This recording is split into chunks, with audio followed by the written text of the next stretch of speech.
네, 안녕하세요. 테슬라 투자로 은퇴하기 아트라운 TV입니다. 네, 간밤에 미국 증시가 좀 빠지긴 했는데요. 테슬라는 그래도 선방하는 모습을 보여주었습니다. 테슬라는 뭐 기가 상하이가 완전 정상화되었다는 뉴스가 나오면서 어느 정도 좋은 영향을 미친 것 같고요. 다만 비트코인이 최근에 30%나 급락을 하면서 테슬라에게도 좀 안 좋은 영향을 끼칠 수 있을 것 같아요. 거기에 대해서 오늘 좀 집중적으로 알아보겠고, 내일 아마 우리나라 시간으로 목요일 새벽 3시에 금리 인상 발표가 있습니다. 빅스텝이 될지 자이언트 스텝이 될지 기추가 주목이 되고 있는 상황인데 이것에 대해서도 알아보겠고요. 기가 베를린은 지속 인원을 충원하고 있습니다. 연말에 아마 3교대까지도 갈 수 있을 것 같고요.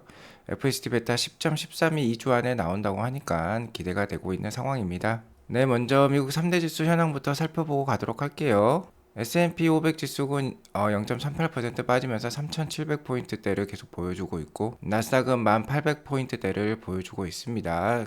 그나마 오늘 나스닥은 0.18% 다소 상승하는 모습을 보여주었는데요. 오늘 뭐 생산자 물가 지수가 발표가 되었는데 상당히 좀 높게 나온 편이었습니다.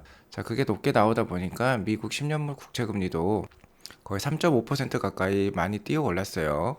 연중 최고치를 계속 갱신하고 있는 흐름이고, 이런 흐름에서 그래도 나스닥 지수가 선방하는 모습을 그래도 보여주었습니다. 대체적으로 10년물 국채금리가 크게 상승하면 나스닥 지수가 빠질 때가 많은데, 그간 하락이 심했는지 그래도 반등이 다소 조금이나마 나온 편이라고 할 수 있겠고요. 유가는 그래도 120불대 이하로 다시 내려왔습니다. 118불대를 보여주고 있습니다. 바이든이 7월 달에 사우디를 간다고 해서 그럴까요? 어쨌든 유가는 좀 빠지는 모습을 보여주었고, 시장이 계속 좀 쉬어가는 흐름이죠. 관망세가 좀 짙어지고 있는데, 아무래도 지금 FOMC 회의가 진행이 되고 있고, 내일 우리 시간 뭐 새벽 3시 정도에 연준의 금리 인상 발표가 있을 건데, 그 전까지 어느 정도 눈치 보기 장세가 지속이 되고 있다라고 할 수 있을 것 같습니다. 내일 FOMC 회의 이후에 금리 인상이 75bp냐, 그러니까 자이언트 스텝이냐, 아니면 빅 스텝 50bp냐, 계속해서 말들이 많은데요. 어쨌든 파월이 약속을 지킨다면 50bp가 될 거고, 파월의 약속을 어기고 현재 고인플레이션 상황을 그대로 시장에 반영하겠다라고 나오면은 75bp가 되겠죠. 어쨌든 이번 주는 변동성이 극에 달할 전망이니까 마인드를 단단히 챙기실 필요가 있겠다라고 말씀을 드리고요. 네, 푸틴 플러스 인플레이션이라고 하더라고요. 푸틴플레이션이 지속이 되고 있습니다. 미국 생산자 물가, 그러니까 뭐 도매 가격을 뜻하는 거죠. 미국 생산자 물가가 10.8% 폭등을 했습니다. 어제 장 시작되기 전에 우리나라 시간으로 저녁 9시 반에 발표가 되었는데요. 자, 이렇게 높게 발표되었어도 그래도 주식시장은 크게 빠지지 않은 모습을 다행히 보여주었습니다. 아무튼 최근 CPI 지수도 8.5%가 넘어가면서 상당히 높았는데 계속 생산자 물가도 이렇게 높게 나오는 거 보니까 역시 연준에서는 6월과 7월에 자이언트 스텝, 그러니까 0.75% 금리 인상을 해야 되지 않겠느냐라는 말들이 많이 나오고 있다라고 볼 수 있을 것 같고요. PPI, 그러니까 미국 생산자 물가 지수에 대해서 자세히 한 번 더 살펴보자면요. 자, 도매 가격을 뜻한다고 했고, 이번 6월 14일에 발표된 지수는 5월 기준 지수고요. 전년 동월 대비, 그러니까 2021년 5월 대비해서 생산자 물가 지수가 10.8% 올랐다는 것을 뜻하고, 예측치였던 10.9%보다는 다소 낮은 모습이 나왔으니까 그래도 주식시장에 그렇게 큰 악영향을 미치지 않았겠다라고 볼 수 있을 것 같고요. 최근에 PPI 지수도 좀 떨어지고 있는 모습이에요. 4월 달에 발표된 3월 PPI 지수가 11.2%를 보이다가 지금 전월에는 11%, 자, 이번 달에는 10.8%로 이렇게 내려가는 모습을 보여주고 있습니다. 그래서 이런 거는 다소 뭐 저희가 안정감을 느낄 수 있는 추세라고 할 수 있겠지만, 러시아 우크라이나 전쟁이 언제 끝날지 모르는 상황에서 에너지와 식료품 가격이 PPI, CPI 지수에 커다란 영향을 끼치고 있어요. 자, 그렇기 때문에 언제까지 이렇게 높은 인플레이션 상황이 지속될지 누구도 장담할 수 없는 상황입니다. 그렇기 때문에 연준의 입장에서는 기대 인플레이션을 줄이기 위해서라도 아마 6월과 7월에 자이언트 스텝, 그러니까 0.75% 금리 인상을 하지 않겠느냐라는 시장의 전망들이 속속 나오고 있고요. 이런 시장의 컨센서스를 종합했을 때 6월 FOMC 회의 이후에는 금리가 150bp, 175bp, 그러니까 1.5%, 1.75%까지 올라가지 않겠느냐 라고 생각하는 가능성이 지금 95%까지 올라왔습니다. 그러니까 50bp 금리 인상은 거의 확정이라고 볼 수 있겠고요. 75bp 금리 인상 확률도 95%까지 올라와 있다는 겁니다. 다만 이렇게 시장의 컨센서스가 75bp로 굳어지고 있다면 이런 상황에서 파월이 그동안 계속 누누이 얘기해왔던 50bp 금리 인상이라는 약속을 지킨다면은 시장에 어느 정도 긍정적인 영향을 줄 수도 있겠다. 그러니까 내일 새벽에 발표가 될 금리 인상이 50bp로 나오면은 시장이 반짝 반등할 수도 있겠다라고 볼 수도 있을 것 같고요. 다만 75bp 금리 인상을 하면 시장이 어느 정도 또 상당히 급락이 나올 수도 있겠다라는 거 우리가 예상해 볼 수 있겠습니다. 아무튼 내일 파월이 직접 새벽 3시 반 정도에 기자회견을 할 건데요. 그 기자회견에서 파월이 하는 말이 상당히 중요해졌습니다. 계속해서 똑같은 말을 반복할 것 같긴 한데요. 미국 경제는 아직 튼튼하다 정도만 얘기를 해준다면은 그래도 시장 분위기에 좋은 영향을 줄 수 있겠다라고 말씀을 드릴 수 있을 것 같고, 아니면 지금 75bp 금리 인상이 지금 너무 경기가 안 좋기 때문에 계속해서 높은 인플레이션 상황에서 높은 금리 인상을 해야 되겠다라고 얘기가 나오면 상당히 시장에 큰 충격을 줄 수도 있겠죠. 자, 그렇기 때문에 아직까지는 재난 상황이라고 할 수 있겠습니다. 현재 주식 방송, 그러니까 경제 TV에서도요, 현재 재난 상황이라고 민방위 옷을 입고 촬영 중에 있습니다. 거의 코로나 팬데믹의 국무회의 느낌이에요. 자, 그러니까 상당히 코스피 지수 지금 2,500 이하를 하회를 했고 삼성전자도 6만 원대 초반까지 지금 떨어져 있는 상황이죠. 자, 그렇기 때문에 계속해서 재난 상황이다라고 할 수 있을 것 같고, 페드 즉 연준이라는 기관의 의견 결정에 따라서 세계 금융시장이 요동이 치는 거는 참 안타까운 상황이라고 할 수 있겠지만, 어쨌든 이번 주 금리 인상이 시장에 큰 충격을 주게 된다면은 다시 한번 지하실을 구경할 수도 있겠다라는 불안감이 상당히 조성이 되고 있는 상황인데요. 그래도 이런 상황에서 가장 애간장을 타고 있는 사람은 역시 바이든이라고 할 수 있겠죠. 바이든은 11월 8일에 이제 중간 선거를 앞두고 있는데 자신의 인기와 권력 유지를 위해서는 승리가 절실한 순간이고요. 자, 그렇기 때문에 요새 인플레이션이 가장 문제이고, 인플레이션에 가장 큰 영향을 준 거는 역시 유가라고 할 수 있겠죠. 자, 유가를 어느 정도 좀 내려가기 위해서 바이든은 7월 13일에서 16일 동안 사우디와 이스라엘 등 중동을 방문할 예정이 있습니다. 이미 날짜가 이렇게 정해졌고요. 세계 3대 산유국은 미국, 러시아, 사우디라고 할 수 있겠는데 사우디가 아마 가장 많겠죠. 사우디에서 아마 증산을 해주면은 현재 120달러가 넘는 초고유가 상황을 잡을 수도 있겠다라고 말씀을 드릴 수 있을 것 같습니다. 미국 대통령이라고 해서 인플레이션을 크게 좌지우지할 수 없는 상황입니다. 지금 인플레이션을 가장 크게 야기시켰던 이유는 역시 푸틴이라고 할 수 있는데요. 바이든이 어떻게 푸틴을 좌지우지할 수 없는 상황이지 않겠습니까? 아무튼 그래도 이렇게 노력하는 모습이 나오고, 사우디가 증산을 해가지고 유가가 떨어진다면 러시아가 그간 고유가 상황으로 인해서 많이 봤던 이익을 토해내게 되고, 그렇게 되면 전쟁을 오랫동안 유지할 수 없는 상황이 됩니다. 유가의 하락은 러시아 우크라이나 전쟁의 빠른 엔딩을 볼 수도 있겠다라고 말씀을 드릴 수 있을 것 같고요.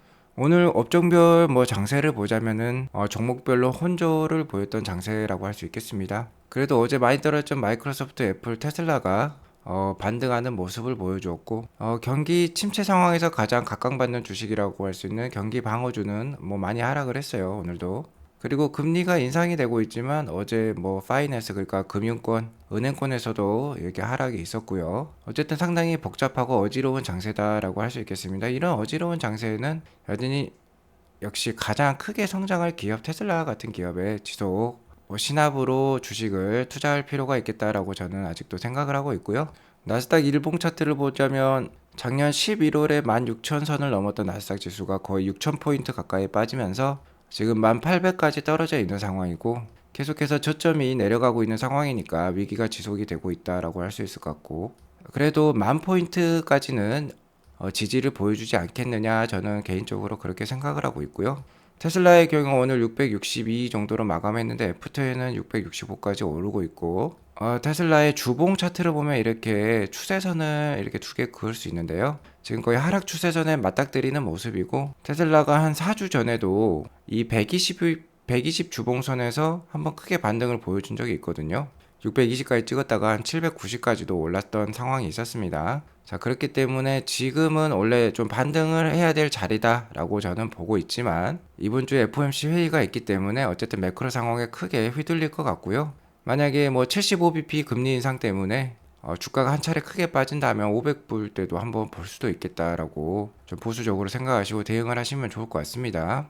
하지만 600불대 초반이나 500불대가 나오면은 그렇게 오랜 기간 끌지 않을 거예요. 바로 600불대 이상으로 크게 또 반등을 보여줄 수 있는 게 테슬라다라고 저는 생각을 하고 있고, 지금 이 추세선상에 보면은 지금부터 반등을 하면은 1000포인트 넘게 올라야 되는 그런 패턴을 보여줄 수 있는 자리다라고도 볼 수 있겠습니다. 어쨌든 뭐 한 7월까지는 자이언트 스텝의 금리 인상까지 이어질 수 있으니까 계속해서 횡보하고 어려운 장세가 펼쳐질 수 있겠지만, 8월 달에 테슬라의 주식 분할 이슈부터 해가지고 9월 달에 AI 데이까지 이어지면서 하반기에는 테슬라 주가가 어느 정도 좋은 모습을 충분히 보일 가능성이 높겠다라고 저는 판단을 하고 있습니다.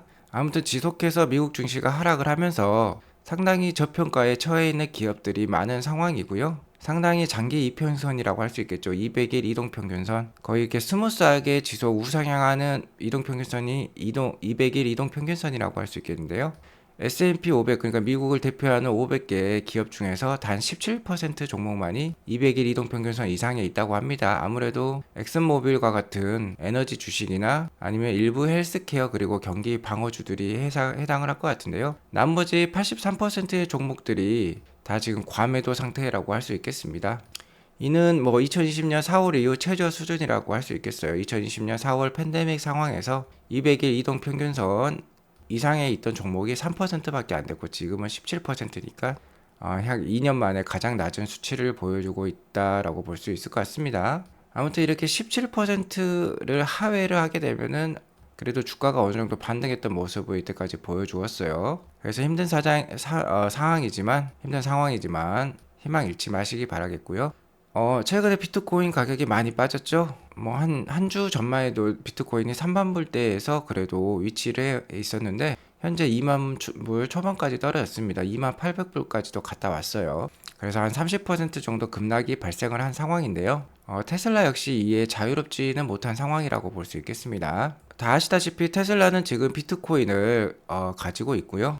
2022년 1분기 마감 기준으로 비트코인 가치를 1.26 빌리언 달러, 그러니까 우리나라 돈으로 한 1조 6천억 원 정도를 가지고 있었는데, 테슬라의 비트코인 손익분기점은 그러니까 평단가라고 할 수 있겠죠. 28,800불 정도가 됩니다. 근데 현재 좀 전에 보셨다시피 21,000불 정도까지 하락해 있거든요. 그러면 27% 정도 손해를 보고 있는 상황으로서 테슬라의 비트코인으로 인한 재무 손실은 300밀리언에서 340밀리언, 그러니까 우리나라 돈으로 약 4천억 원에서 4,400억 원 정도 됩니다. 이는 이제 게리 블랙의 계산에 따르면은 EPS 기준으로는 0.25불 정도라고 하니까 무시하지 못할 만한 금액이라고도 볼 수 있겠습니다. 다만 이거는 일회성 요인이라고 할 수 있겠죠. 어쨌든 이를 좀 테슬라의 현재 영업이익 순이익과 비교를 해보면요. 테슬라의 1분기 영업이익은 뭐 31만 대 판매 기준으로 해서 3,603밀리언 정도, 그러니까 우리나라 돈으로 4조 원이 넘는 금액의 영업이익을 만들어냈었거든요. 좀 전에 보셨다시피 비트코인이라 인한 재무 손실이 300밀리언이니까 300밀리언을 1분기 영업이익 3,603밀리언으로 나누게 되면 한 8.3%, 그리고 1분기 순이익은 3,280밀리언 정도 됐거든요. 또 이거를 계산해보면 9.1% 정도 됩니다.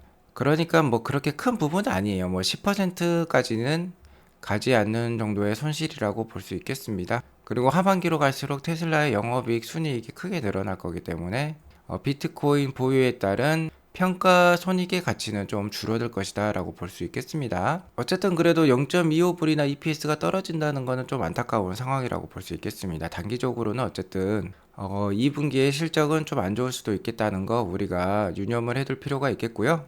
다만 테슬라는 계속해서 발전하고 있습니다. 테슬라 기가 베를린은 매달 수백 명의 직원을 고용 중에 있어요. 이는 테슬라가 직접 밝힌 게 아니고요.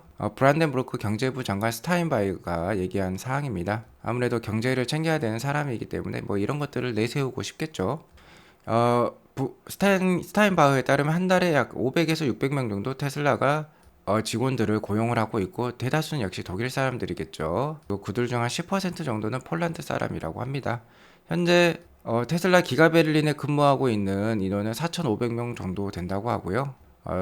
뭐 새로 채용하는 인원 500에서 600명은 대부분 제조와 엔지니어링과 관련된 공장에만 해당하는 분야다라고 볼 수 있겠어요. 일론 머스크가 사무직 관리직의 인원 뭐 10% 정도를 자르겠다고 했으니까 당연히 주로 공장직, 현장직과 관련된 엔지니어들을 많이 뽑겠죠. 아무튼 기가 베를린도 5월 23일부터 2교대로 근무 중에 있고요. 풀 캐파로 가동하는 상황, 그러니까 3교대 근무는 2022년 말에 시작이 될 것 같습니다. 그리고 아마 내년에는 이제 50만 대 캐파까지, 연캐파 50만 대까지 달성할 것이다 라고 볼 수 있을 것 같고요. 오늘 아주 좋은 소식이 있었는데 역시 기가 상하이가 완전 정상 가동을 시작했다는 겁니다. 아직까지는 기가 상하이가 테슬라의 중추적인 역할을 하고 있다고 볼 수 있겠어요. 중국 시장은 세계에서 가장 큰 EV 시장이기도 하고, 기가 상하이는 뭐 생산량의 거의 55% 정도를 담당을 하고 있습니다. 그러니까 기가 상하이 정상화는 상당히 고무적인 뉴스라고 할 수 있겠고, 지금 뭐 일평균 2600대 생산까지 이제 올라왔다고 해요. 그럼 여기다 한 30을 곱하게 되면은 한 달 기준의 캐파가 나오게 되는데 역시 7만 8천 대라는 어마어마한 숫자가 이제 나오게 됩니다. 7만 8천 대가 얼마나 크냐고 할 수 있냐면, 기가 상하이가 역대 최대로 많이 판매했던 게 팬데믹, 그러니까 상하이 봉쇄 전인 3월 달에 65,800대였거든요. 근데 뭐 이제 7만 8천 대까지 올라간다고 하니까 상당히 높아진 숫자라고 볼 수 있겠죠. 당연히 6월 달까지는 뭐 7만 8천 대까지 안 나올 겁니다. 근데 재봉쇄만 없다면 7월 달부터는 이제 7만 8천 대씩 뽑아낼 거예요. 그러니까 뭐 2분기 실적은 기대하기 힘들겠지만 3분기, 그러니까 7, 8, 9가 있는 3분기 실적은 정말 크게 나올 수도 있겠다라고 볼 수 있겠습니다. 그래서 어쨌든 올 가을은 테슬라 주가에 상당히 강력한 모습을 보일 수도 있는 시기가 될 것이다 라고 말씀을 드릴 수 있을 것 같습니다. 그리고 일론 머스크가 FSD 베타 10.13이요. 2주 안에 나온다고 지금 얘기를 하고 있습니다. 전번 현재 버전이 10.12도 상당히 훌륭하다라고 많은 이들이 평가를 해주고 있는데요. 10.13이 나오게 되면 훨씬 더 좋은 이제 버전이 나오게 되겠다라고 말씀을 드릴 수 있을 것 같고, 10.13 버전은 특히 무엇보다도 로타리 기동 개선에 주력을 한다고 합니다. 최근에 제가 로타리에서 이렇게 유턴하는 차량의 모습의 동영상도 보여드렸는데요. 자, 로타리는 상당히 어려운 거죠. 물론 이제 비보호 좌회전도 어려운 거지만 로타리 역시 신호등도 없는 상황이기 때문에 주변에 대한 완벽한 이해가 있어야 되고 완벽한 판단을 하지 않으면 로타리에서 기동을 할 수 없게 됩니다. 드라이빙이 어렵다는 거죠. 어쨌든 10.13이 나오게 되면 저도 한번 리뷰를 해보겠고요. 자, 이렇게 계속해서 발전하고 있으니까 테슬라 투자 지속해서 이어갈 필요가 있겠다라고 다시 한번 말씀드리겠고, 저 역시 현재 상당히 이제 궁핍해진 상황이라고 할 수 있겠습니다. 저도 상당수 자산이 테슬라에 지금 들어가 있는 상황이고요. 저는 뭐 이렇게 술을 즐겨 마시진 않지만 뭐 안 쓰는 물건들은 당근마켓 같은 데다 팔고 필요한 물건은 또 중고로 사고 하면서 최대한 테슬라 살 돈을 만들어내고 있다라고 볼 수 있을 것 같고요. 자, 그렇게 해서 이 뭐 강아지인가요? 고양인가요? 강아지처럼 코스피란 비트코인은 물타기를 하지 않고 있지만 테슬라가 포함된 나스닥에는 지금 물타기를 지속하고 있다라고 볼 수 있을 것 같습니다. 자, 이렇게 열심히 물타기 하다 보면은 10년 정도 세월이 흘러가게 되고, 자, 그때는 크게 돈 걱정할 일이 없을 것이다 라고 저 역시 생각을 하고 있고, 자, 포레스트 검프의 한 장면처럼 저 역시 테슬라로부터 이런 메일을 받아들고 이제 돈 걱정할 필요가 없어진 그런 상황이 충분히 한 10년 뒤에는 만들어질 수 있겠다라는 희망을 가지고 지속해서 테슬라 투자해 나갈 것입니다. 자, 오늘 이렇게 방송을 마치겠고요. 나가시기 전에 구독과 좋아요, 알람 설정 꼭 눌러주시기 바라겠습니다. 자, 오늘도 행복한 하루 보내세요. 감사합니다.